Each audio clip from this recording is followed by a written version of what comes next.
the number of Muslims could equal the number of Christians around the world. That's according to a study by the Pew Research Center. Over the next 4 decades, Christians will still be the largest religious group, but Islam will grow faster than any other major religion and make up 30% of the world's population.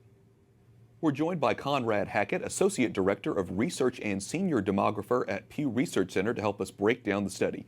Conrad, your study shows the religious landscape in the world is changing at a very rapid rate, relatively speaking. Give us a snapshot of what the trends are and what's going to happen by 2050.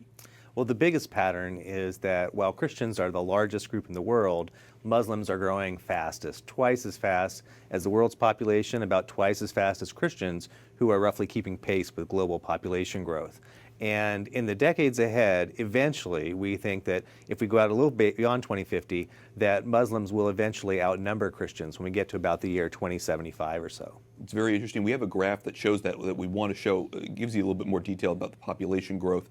It shows, as you were saying about Muslims, the only major religious group projected to have that increase at a faster rate. Christianity is number 2, but it's so far down when you just look at the graph itself. What exactly is happening with the growth rate of Christianity itself? Christians are growing rapidly in some parts of the world, but in Europe, for example, which 100 years ago was where 2 out of 3 Christians lived, the population hasn't kept pace, and in recent years there have been more Christians dying than babies born to Christians in Europe in particular. So there's kind of a geographic shift away from Europe and towards Africa in particular and Asia Pacific, where Christian populations are growing.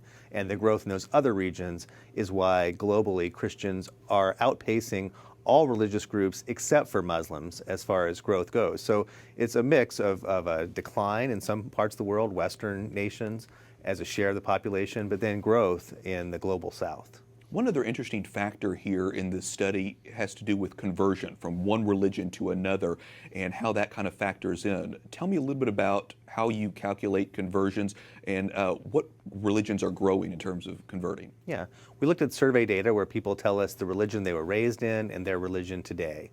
And there's religious change in many different directions. But the biggest pattern in the 70 countries where we have such data is that there are a lot of people in these countries who say they grew up Christian and now no longer identify with a religion.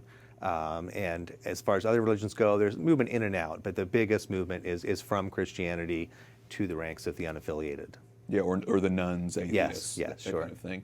Very interesting, and I know that you guys will continue to calculate this, like I said, for the decades to come. Conrad Hackett, Pew Research Center, thanks so much for talking with us. My pleasure.